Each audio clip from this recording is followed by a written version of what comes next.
People is an initiative that was created on the 7th of October, and our motto is האור תמיד מנצח, light always wins.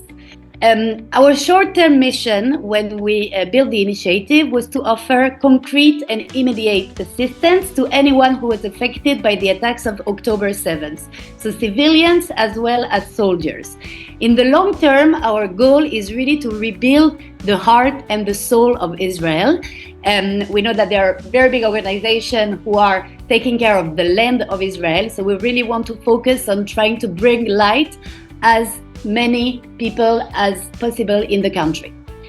The problem that we address, basically, we realized that when there is a crisis, the big traditional NGOs do take time to mobilize. They are not very agile, they are not very flexible. So we built Standing Behind Our People for speed and impact. We wanted that all of the essential resources, it could have been tactical equipment, medical aid, or emotional support, were going to the ones who needed them without any delay. So we were kind of acting as a bridge where we were filling urgent gaps and making sure that no soldier or affected family was left without support. We believe that we are unique in a way that we are a true product of the startup nation. We were born out of urgency, we're driven by agility, and we're focused on very, very rapid impact with maximum efficiency. So the idea is that we very quickly built a team of entrepreneurs, and we are equipped with technology, and we wanted to be able to respond immediately, have a direct impact, and also kind of holistic support. And very quickly we grew into a very structured and volunteer-driven movement, where we were leveraging all of our volunteers and networks and technology to give transparency, accountability, and help to anyone needed. So let me introduce you to the team behind Sbop. So first of all, about me. So I'm Alex. I'm a French-Israeli entrepreneur. I made Aliyah 12 years ago. I'm married and I'm a mother of 3. And of course, I'm a dedicated Zionist. The reason I started this project, basically on the 7th of October, I was in Greece with my family, and like everyone, I was deeply impacted by what happened in Israel. I felt that if I was not going to do anything, I was just going to jump out of the window. So I very quickly mobilized a team of friends, all of them entrepreneurs, and we built this initiative. I knew that timing was key. We needed to be very fast because the donations were coming in the first days, and we really needed to get the attention of most of the donors and most of the public.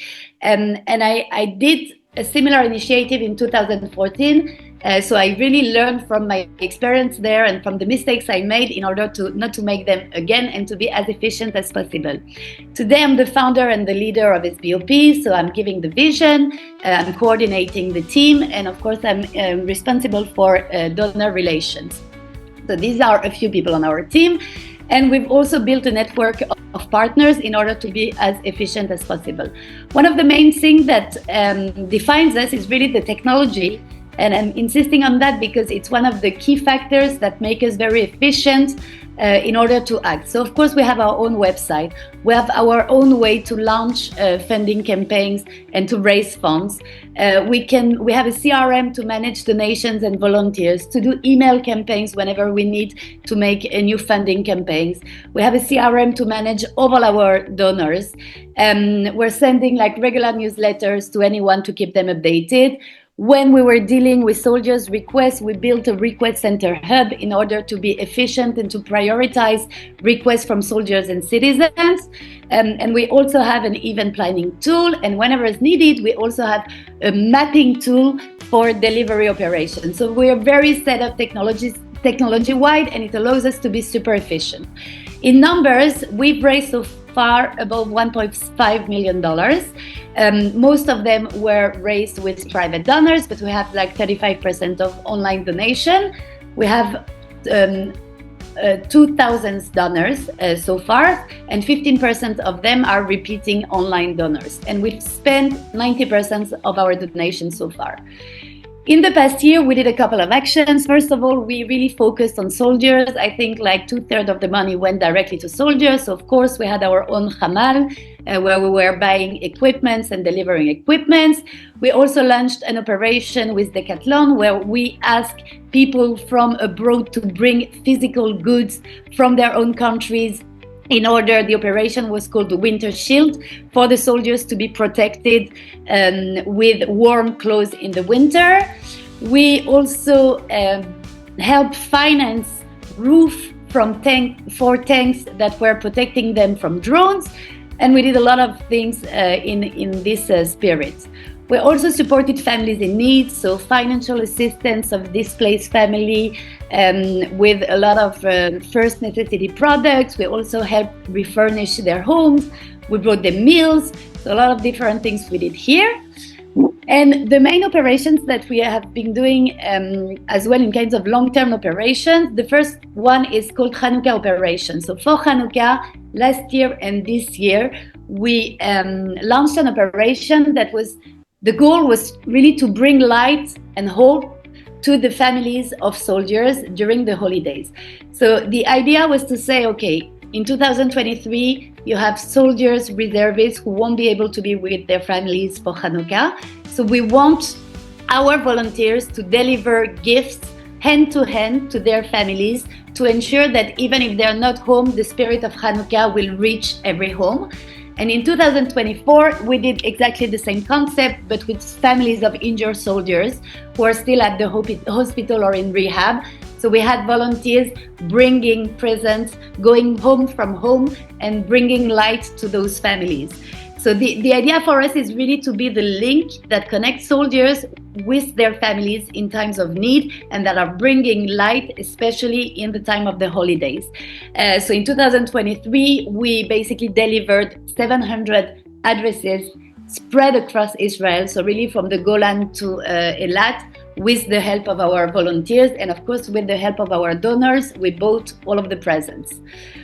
Now, one of the key things that we've been doing since the past year is events. Okay, we came with the concepts of events for families of soldiers and soldiers. The idea is to allow them to basically to rest for one day, to disconnect from their reality, and to get a little bit of emotional and physical support with the help of standing behind our people. So we did it for different categories of people. We did a few events for the wives of the reservists who have been basically alone in the past year and a half dealing with their house and not having a second to take care of themselves. We did some events with bereaved mothers and also for reservists on the front line who have served more than 300 consecutive days. So the idea of the event is that they're coming for a day of kef. They're coming in a pastoral place and they're having lunch, and then we have a team of volunteers, therapists who are doing massage, acupuncture, shiatsu, a lot of different workshops, and they're enjoying the day, and they basically enjoying all of these treatments for the day with good food and with good connections and in a very nice and relaxed atmosphere.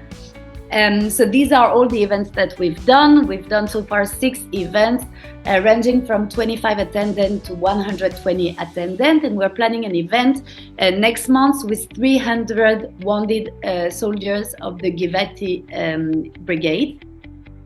So just a few pictures where you can see like all the therapists taking care of, I think this one is wives of soldiers. And this is for soldiers, basically.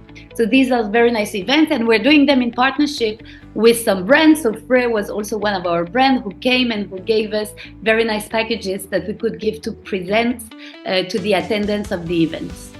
For 2025, our focus is really towards organizing impactful events.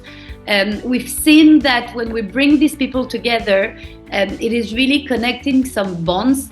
So a sense of community, a sense of support, and a sense of healing. And we think that it has brought them, from the feedback we gave, a lot of strength, some emotional relief, and some kind of resilience. So we want to continue in this direction. And for us, it's important as well to, in 2025, to find innovative funding channels. Donations have become hardest to get. So we are trying to explore ways to be a bit more self-financed, and we've recently launched our solidarity shop where we're basically selling some merchandising, so some nice bracelets, some bags with our branding and our key motto, האור תמיד מנצח, in order to have also a self-finance channel within the organization.